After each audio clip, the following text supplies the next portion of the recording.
Even cancer is linked with chronic inflammation. So that's why I want to talk about inflammation first. And then from there we go to allergies and autoimmune disease, cancer, how to prevent that. So what is inflammation?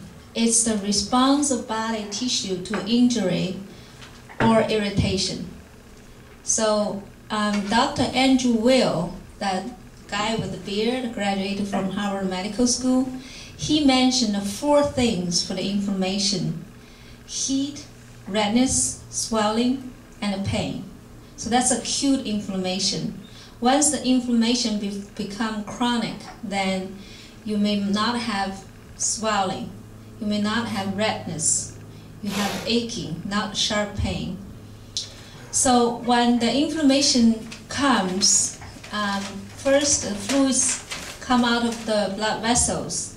So the white blood cells accumulating to the area to clear up damaged tissue or to clear up the bacteria, viruses. So it's actually a protective response from the body. But like anything else, you have to reach the balance. You want to get to the points you discharge the toxin, but you still do not damage your own tissue. Then what causes the inflammation? Injuries like you break your ankles or imbalanced immune system. The immune system have also yin and yang part. The yin part is try to monitor, inhibit immune function, and the yang part is stimulating the function of the immune system. So it will produce white blood cells, it will produce chemicals to kill the microorganisms. But this 2 sides has to reach the balance. If one side is too weak, then it can cause infection. If the other side is too weak, then it can cause allergies, autoimmune disease. Then we also think the imbalance of the nervous system is also can cause imbalanced immune function. That's why when you get nervous, you couldn't sleep, then your immune function is out of balance. You either catch infection, or if it's long-term stress, then you can get autoimmune disease or cancers. The other one is imbalanced hormones. We have so many chemicals in the body to try to balance our immune function, our nervous system. So these three systems are really kind of connected to each other and influence each other.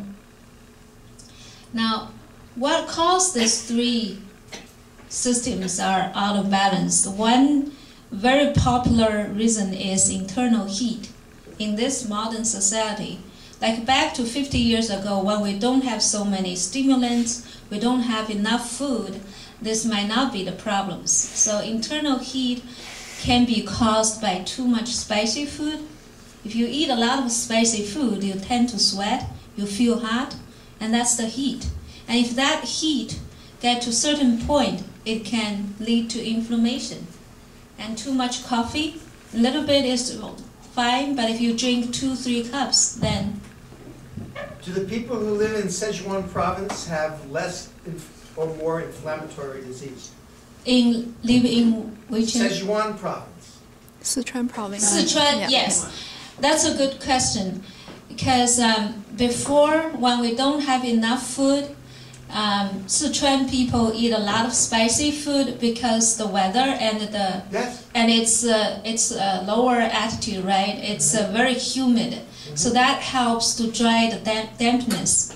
And they all kind of they don't have so many inflammatory disease back to that time.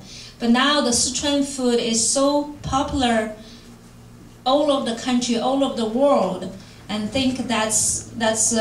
So are you saying that the environment in which